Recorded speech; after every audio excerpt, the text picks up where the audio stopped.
Hello, everyone. Welcome to the Jam interview. My name is Jamal Lawson. I'm your host, and I'm with LuvAbstract.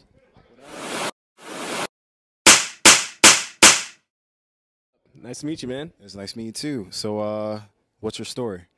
Well, my name is Manny. I go by LuvAbstract. I'm from Akron, Ohio, and I guess my story kind of started my senior year of college. Obviously, like every other kid, you are in bands and rapping and stuff as kids. And my senior year, I was showing one of my friends like one of my songs that I made on GarageBand on my laptop and everything. And he said, yo, why don't you try this for real? And I was like, what are you talking about? Like, I am trying. He was like, no, like, this is great music and everything, but like the quality is crap. And it was. And literally the next day, I pretty much took out all my money out of my savings account and rented a studio, like a professional studio, and that's how LuvAbstract was born. That's dope. That's dope. So, where did you go to college? The University of Akron. Okay. Go all Zips, fear the Yeah, ring. yeah, go Zips, man. I'm working there right now. So. Okay. Yeah. So, kind of, okay, you're talking about your kind of beginnings. What has led you up till this point right now? What's led me up to this point right now must have been kind of just the eagerness, I guess, to figure out how people, get on and stuff like that. Like that really used to bug me out. Like on like what are people doing? Because like in a lot of people's careers, they have like a steady incline, and then something happens, and it's just like this exponential growth. And like I always want to figure out like what that was, while like staying true to like my craft and everything like that. So for the past few years, I've just been kind of growing as an artist, as well as I guess branding myself as well. So like if you listen to the beginning stages of LuvAbstract, it sonically sounds completely different than what you're hearing now. Yeah, absolutely. I was doing some research on your music, and you were doing more of rap, and now it seems like you're doing kind of more of like electronic dance.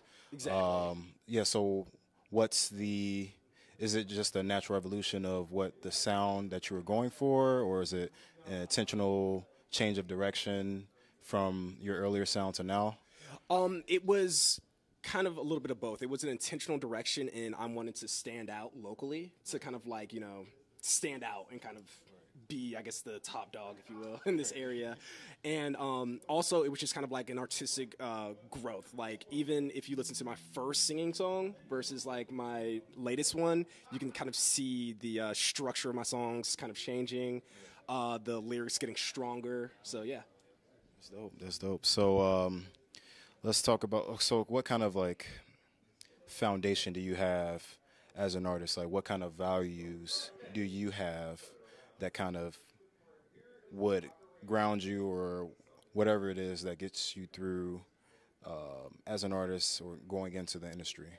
The foundation that I have, like in myself, I guess I've just kind of always had this thing in me that like once I say I'm going to do something, I'm going to either do it or like completely fail and fall on my face, but I'm going to try. You know what I mean? So like I gave myself like 3-4 years ago when I started, I gave myself 100 songs before I would say, okay, I tried. And I'm blessed to say that like after maybe like 10, it started kind of like picking up and everything. I'm signed to an indie label now and stuff, and Bonfire Records, they helped me out so much. But yeah, my foundation, I guess like outside of me, I guess it's like my entire team, like even my DJ, my manager, my producers, like everybody that I surround myself with, they just make sure that I'm still like on my game. Actually, this week, I kind of had a moment where I was just like, man, like I'm not as far as I want to be. And somebody on my team was just like, can I cuss? They were just like, well, stop being a bitch and work. Why are you complaining right now? Like you have things to do that can get you to there, so stop complaining and working, and start working. And that's what keeps me going. It's like my team like almost forces me because they know this is what I want, and we all want this, so they kind of stay on me. So yeah. It kind of, it just takes time. It's Right. it should be going for longevity. Absolutely. Obviously work in the area, and then once you get that following here, Yeah.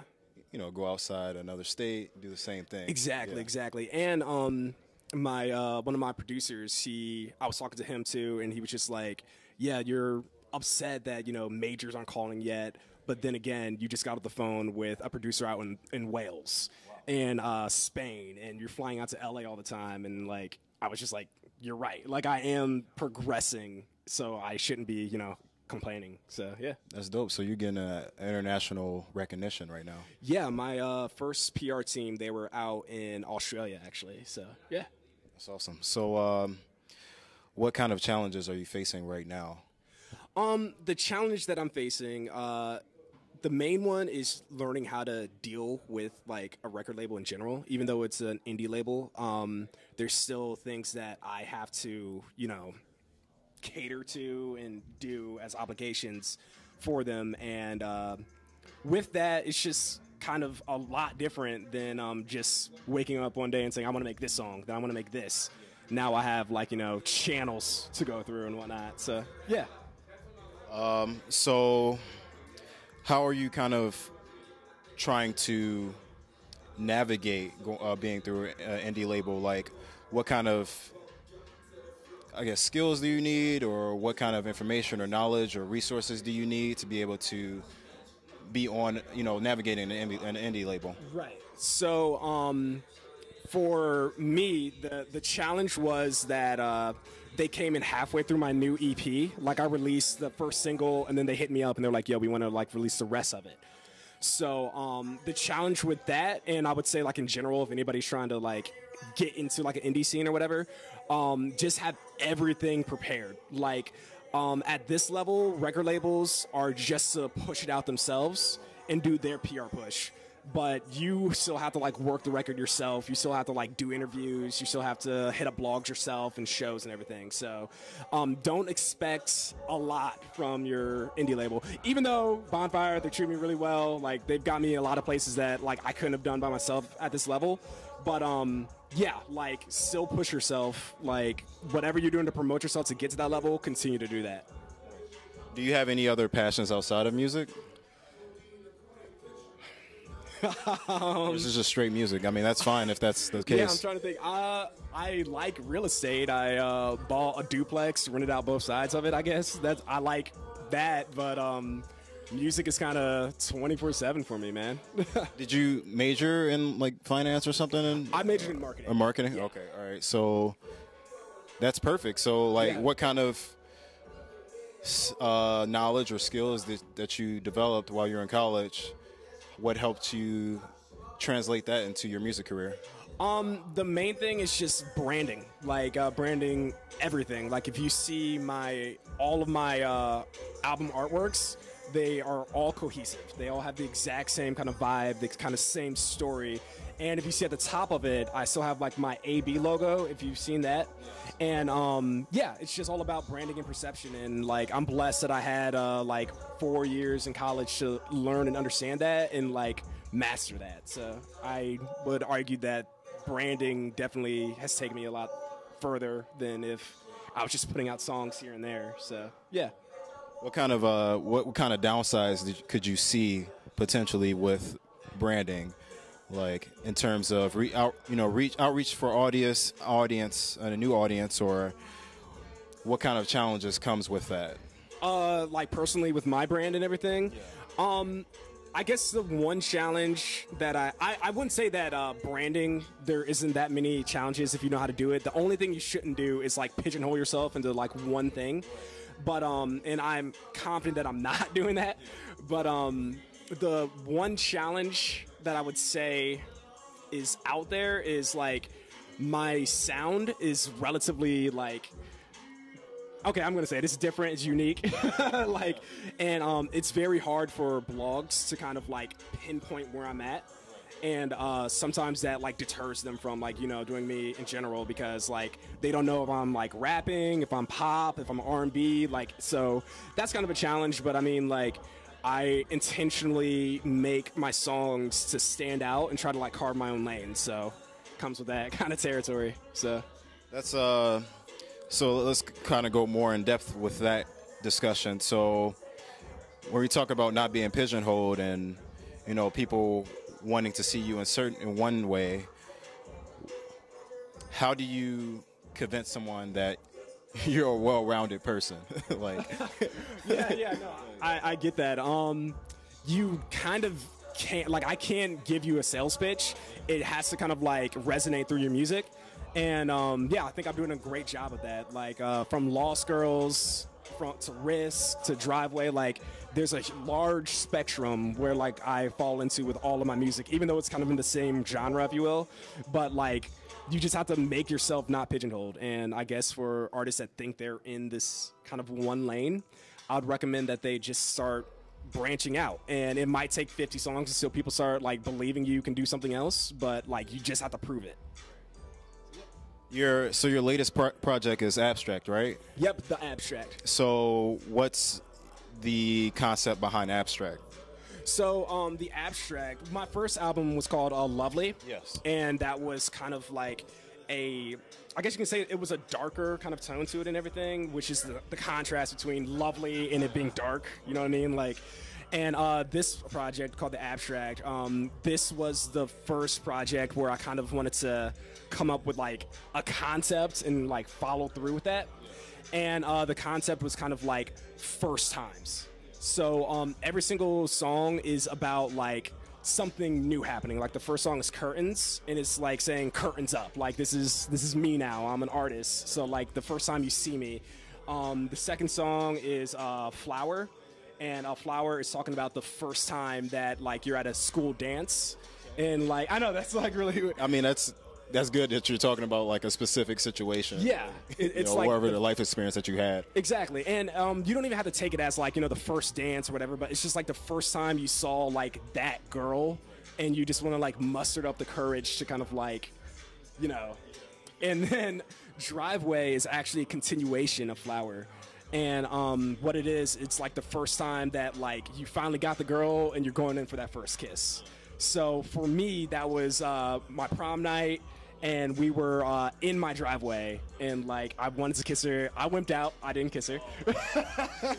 It happens, no judgment. Yeah, but so that's where it comes from. Like, let's stay in the driveway. That's kind of that. And then Ghost. That's like the first time that like I broke up with somebody, or like we broke up, and like I was hurt, and that's why there's so much like negativity in the song in the beginning of it. It's like, I hope this happens to you. I hope you see me happy and you're sad and everything. And you finally realize in the hook and everything that like you lost this, so like I don't have to like feel any type of way because you lost all of this. So yeah, it's just all about like first times. So yeah, that's awesome, man. That's so it sounds like in your song writing you talk about really personal experiences. They're either personal experiences or experiences that I've like witnessed like up front and everything. Like Risk is about like a guy and a girl flirting at a bar and hooking up on a one night stand and type deal. I've never personally done that. I personally think that's kind of dangerous. But like I've seen that happen before at like a bar and everything. I'm like, I wonder what that conversation's like. So I kind of created what I thought that would be like. But for the most part, it's everything that I've experienced or I've seen firsthand. I mean, we're all strangers to each other, right? I mean, that's so deep, dude.